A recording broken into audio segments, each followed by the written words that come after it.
Tuan-tuan muslimin muslimat yang mati Allah, kita sambunglah pengajian kitab kita ini, kiamat ni, pada tajuk yang ke-6, asap tebal menemui seluruh permukaan bumi. Kata di sini, antara tanda kiamat yang besar ialah asap tebal yang akan meliputi keseluruhan permukaan bumi, sehingga jadilah semua kawasan seperti rumah yang penuh asap, sehingga menyebabkan orang yang beriman diserang seperti penyakit sersema. Keluar asap tebal. Adapun orang yang kafir, maka asap tebal itu akan masuk ke dalam semua rongga badan mereka, sehingga menjadikan badan mereka kembung, membekak. Kemudian asap akan keluar semula. Para ulama telah sepakat mengatakan bahawa asap itu sebagai tanda kiamat yang besar. Cuma dari segi pertakwilannya, mereka terbagi kepada dua kumpulan. Ada dua kumpulan ulama menceritakan satu bahagian, bersetuju dengan satu bahagian lagi jumhur ulama ada pendapat yang kedua. Pendapat pertama dikata apa? Mengatakan bahawa asap itu telah terjadi, iaitu asap kemarau yang telah menimpa kaum Quraisy Mekah ketika mereka didoakan oleh Nabi SAW.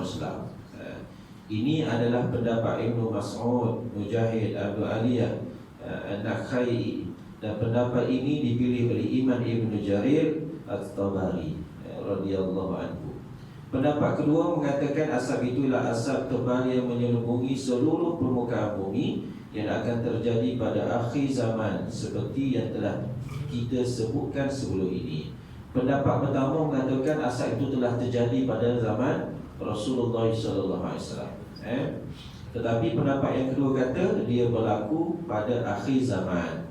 Pendapat kedua ini adalah pendapat Ibnu Abbas, Ali bin Abi Talib dan jumhur ulama, iaitu pendapat yang terpilih. Maksudnya jumhur ulama memilih pendapat yang kedua. Dan boleh jadi juga asap itu terjadi dua kali. Pendapat kedua kata boleh jadi dia dah berlaku dah sekali zaman Rasulullah dan berlaku lagi pada akhir zaman. Kenapa perlu ada asap? Tengok. Yang pertama ialah terjadi pada zaman Rasulullah SAW, dan yang kedua akan terjadi pada akhir zaman nanti, seperti yang telah disebutkan oleh Imam Nawawi rahimahullah dalam Sahih hadis Muslim. Katanya lagi, mengikut sebahagian riwayat, asap yang akan berlaku pada akhir zaman nanti akan berpanjangan selama 40 hari. Kalau gitu waktu panas berlaku apa tuan-tuan? Jerebu kan? Jerebu, asap kan, menyebabkan terbakar sana bakar sini, jadi asap jerebu. Apa hari? Selama 40 hari berlaku asap itu. Kemudian akan bertiuplah angin yang lembut yang datangnya daripada negeri Yaman, lalu mematikan keseluruhan orang yang beriman, walaupun imannya hanya sebesar zarah. Tadilah yang tak minggu lepas, berkaitan dengan Kaabah diruntuhkan dan Al-Quran diangkat. Bila Al-Quran diangkat, saat mana? Saat tiada manusia sudah ingin membaca Al-Quran. Manusia dah tak nak baca Quran, manusia dah tak ingin Al-Quran, tak nak baca Quran dan tak ikut apa kehendak, apa yang diperintahkan oleh Al-Quran itu sendiri. Maka Allah angkat Al-Quran. Di saat begitu pun ada lagi manusia yang boleh menyebut kalimah La ilaha illallah. Asbabnya apa? Asbab dia pernah mendengar nenek moyang dia dulu sebut.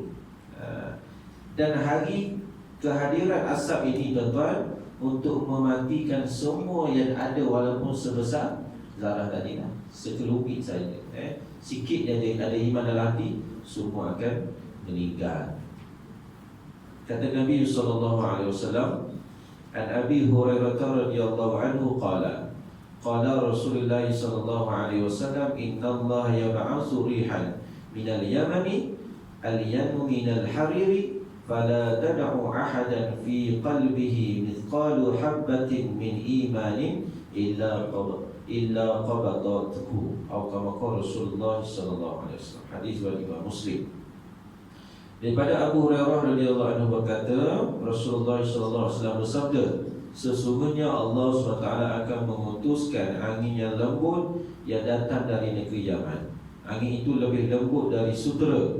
Ia tidak melalui seseorang yang beriman, walaupun imannya hanya ada sebesar biji sawi sekalipun, kecuali ia akan mematikan. Dia matikan. Ini pengakhiran.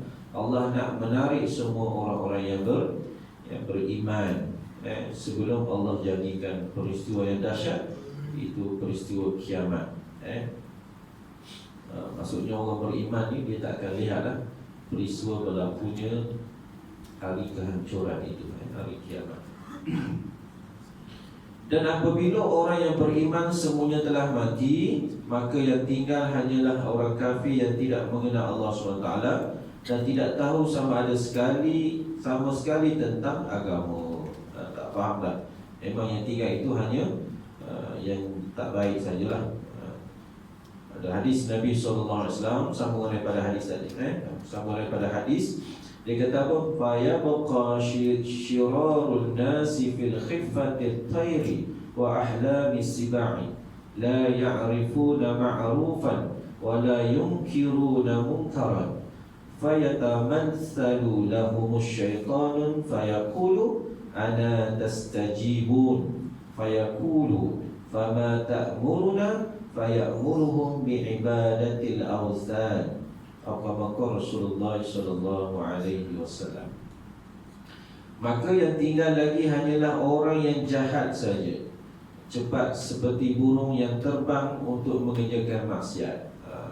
Buat maksiat secepat seperti burung terbang. Maksudnya mudah nak buat maksiat. Orang jahat semua. Dan yang jahat seperti binatang pada akhlak mereka. Hari ini pun manusia sudah bersifat berperangai seperti binatang. Anak yang dilahirkan dicampak, dibuang. Yang campak tu lagi lah. Kalau diletak dalam kotak, letak depan masjid, maksudnya mungkin ada sifat kasihan belah juga. Tapi kalau yang dah campak tu, campak dalam tong sampah, campak dalam sungai, campak daripada tingkat 15, itu nak kekal apa lagi tuan-tuan? Lebih dahsyat daripada binatang. Binatang pun gerti kasih sayang kepada anak, walaupun itu bukan anaknya. Tuan-tuan boleh tengok kan video-video banyak. Contoh anak kucing jatuh dalam longkang, yang pergi ambil nak bapa anjing pergi ambil. Kan banyaklah. Kita tengok. Maksudnya sifat-sifat kasih sayang itu juga ada pada binatang. Ni kalau manusia sudah tidak ada sifat begitu, itu tanda kita pada penghujung. Maksudnya di hampir kiamat betul lah, manusia sudah tiada sifat kemanusiaan, mewarisi sifat binatang. Subhanallah.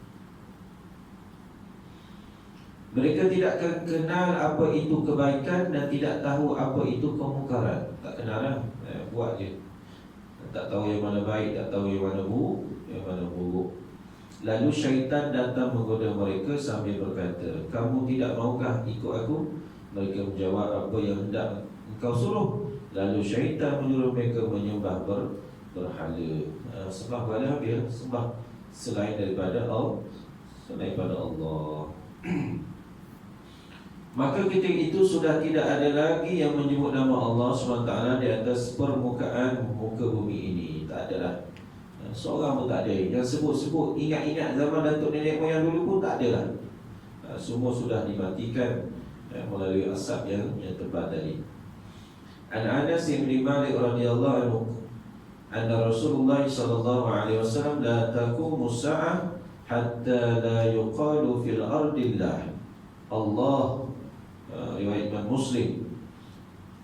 Katanya apa tuan-tuan, daripada Anas bin Malik radhiyallahu anhu bahwasanya Rasulullah sallallahu alaihi wasallam bersabda, tidak akan terjadi kiamat sehingga tidak dikatakan Allah. Allah di mana? Di muka bumi. Tak ada sebutlah. Sebut Allah muka bumi.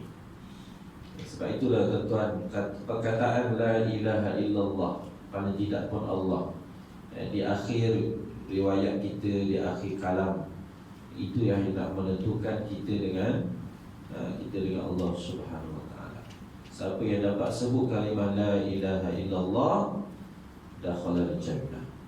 Dia boleh sebut ke agak-agak? Kan ada satu cerita tuan-tuan yang diceritakan oleh tuan guru kita tu. Kita takut itulah. Jadi kesimpulannya, kita perbanyakkanlah kalimah tauhid. Kalimah tauhid, Allah, ya Allah, zikir dan sebagainya. Moga-moga di akhir kalam kita pun kita boleh sebut, walaupun manusia tidak dengar. Manusia di sekeliling kita tak dengar, anak isteri tak dengar, kita boleh sebut. Mungkin kita boleh sebut dengan hati kita, atau kita boleh sebut, kita ingat dengan akal kita dan sebagainya lah. InsyaAllah. Maksudnya kena latih lah, perlu jadikan satu amalan harian, berzikir pada Allah Subhanahu Wa Taala. Ini kadang-kadang zikir la ilaha illallah kita buat bila tuan-tuan? Kita buat bila orang ajak tahlil saja. Walauzubillah. Barulah boleh sebut la ilaha illallah. Kalau orang tak ajak tahlil, tak buat lah. Betul tak? Maksudnya buatlah sendiri. Imam kita pun kadang-kadang bawa zikir selepas kita bertasbih, bertahmid, la ilaha illallah. Itu maksudnya gitu. Biar adalah diri kita pun sama-sama bertahlil. Apa lagi tuan-tuan katanya di sini, ketika itu manusia laksana binatang ternak, tidak ada sifat malu seperti sabda Nabi SAW. La taqumu hatta yatasafadu fi tariqin tasafudal hamir. Atau kama qala Rasulullah SAW. Tidak terjadi kiamat itu sehingga orang yang berzinar seperti bersetubuh kerta di tengah-tengah jalan, buat di tepi-tepi jalan. Itulah yang akhir zaman yang kita cakap. Kita nak lalu pun sehingga, bukan kita lah, manusia nak lalu sehingga kata tepi sikit lah, nak buat kerja pun nak lalu. Sampai begitu tahap manusia lah, tahap keimanan. Maksudnya tak ada malu apa lah, tepi-tepi jalan pun sudah jadi. Sekarang pun macam tu juga, dah ada sikit-sikit. Manusia sudah tak ada kemaluan. Bukan tak ada kemaluan, kurangnya rasa malu. Contoh anak-anak kita, anak muda tuan-tuan, subhanallah, bonceng sana bonceng sini kan. Apalah, lain kali sebab dia rakam tu. Saya nak cakap pun sekat-sekat tadi. Kalau keadaan sudah jadi seperti ini, maka kiamat akan berlaku pada bila-bila masa saja. Kiamat diumpamakan seperti fa inna sa'ata kal hamil al mutimmi allati la yadri ahluha mata naf'aluhu biwiladiha lailan aw naharan atau kama qala Rasulullah SAW. Kiamat ketika itu sama seperti perempuan yang mengandung yang sudah cukup bulannya. Keluarnya tidak tahu bilakah mereka akan dikejutkan dengan kelahiran anak yang ada dalam kandungannya. Mungkinkah pada waktu malam ataupun siang. Maksudnya diibaratkan begitulah. Maksudnya bila-bila masa saja boleh berlaku hari kiamat. Seolah-olah seperti orang mengandung yang tak tahu bila agaknya nak keluar dari baby ni. Kadang-kadang standby dah, pergi dah ke hospital, 23 jam tak keluar juga, balik-balik. Kan ada juga macam tu. Ada orang sebelum pergi hospital lagi dah terkeluar dah kat dalam kereta dah, ataupun keluar kat atas atas bas. Jadi free lah dia naik bas seumur hidup dia. Kan ada begitu kan. Bila naik kat bas, free lah dia naik bas. Berapa bas yang dia naik tu lah. Tiada ke perdana ke. Sebab anak perdana boleh letak nama dia Muhammad Perdana. Tuan-tuan muslimin muslimat yang dirahmati Allah, itulah peristiwa yang ke-6. Peristiwa yang ke-6 maksudnya pada penghujung akhir-akhir selepas kewafatan Nabi Isa alaihi salam. Manusia sudah menjadi sesat barat. Sesat barat. Kenapa orang sebut sesat barat? sesat sehingga tidak mengenal jalan kembali. Ya, itu tuan-tuan. Kalau kita tengok pun tuan-tuan, masa kewafatan Nabi Ismail alaihissalam, Nabi Ismail alaihissalam wafat 200 tahun selepas itu tuan-tuan, barulah timbul ni berhala-berhala ni. Ada satu manusia, saya lupa namanya, dia pergi ke mana? Ke Yaman ke? Dia buat balik berhala sembahan di sana, bawa balik ke Mekah. Daripada mula situlah manusia mula menyembah berhala. Dia kata pergantungan, kita sembah Allah, tapi berhala ini sebagai perantaraan sahaja. Kekalah sampai hari ini tuan-tuan. Bila Rasulullah dilahirkan, Rasulullah menghancurkan pada peristiwa Fathu Mekah. Selesaikan semua sekali berhala-berhala yang ada di Mekah. Selepas itu pula lah beransur sehinggalah 1400 tahun ini, kita tengok berhala sudah ada di taman-taman. So di rumah-rumah pun ada, di rumah-rumah mereka lah, rumah kita. Subhanallah. Itulah tuan-tuan, sehingga kewafatan Nabi Isa alaihissalam. Maksudnya kita dah cerita Nabi Isa akan bawa satu zaman yang aman damai, tiada pergaduhan dan sebagainya. Sehinggalah wafat Nabi Isa berlakulah satu-satu Allah menarik hamba-hamba Allah. Pertama sekali Allah menarik hamba-hamba Allah yang beriman, para ulama, para alim ulama. Yang kita tengok dengan minggu lepas, kita punya ustaz kita, siapa namanya? Bin Komeng tu. Ustaz apa nama? Yang tersenarai namanya di dalam Al-Quran. Apa nama ni? Tuan guru kita lupa nama. Bin Komeng. Itu orang masyhur tuan-tuan. Faqih dalam Al-Quran. Tuan-tuan tengok ada dalam Al-Quran, tuan-tuan tu ada nama dia kat belakang. Dia antara orang yang menyemak Al-Quran yang kita baca.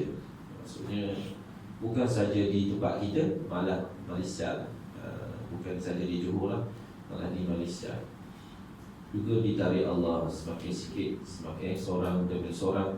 Allah tarik orang yang fasih, orang yang mahir tentang ilmu agama, tentang Al-Quran. Itu juga satu tanda daripada akhir zaman. Dan juga selepas selesai, Allah tarik sendirilah. Bila dah tak ada dah orang alim, Allah pun tarik pula Al-Quran itu sendiri. InsyaAllah lah tuan-tuan, sama-sama kita beramal dengan amalan Ahlussunnah wal Jamaah. Perbanyakkanlah amalan kita yang istiqamah, yang kita boleh buat secara istiqamah. Sikit pun tak apa, rasa istiqamah, berterusan, supaya ia menjadi pendamping kita di dalam barzah nanti, insyaAllah. Itu saja daripada saya, mana baik pada Allah. Yang lemah itu kekurangan saya, ampun dan maaf. Bila taufiq hidayah. Assalamualaikum warahmatullahi taala wabarakatuh.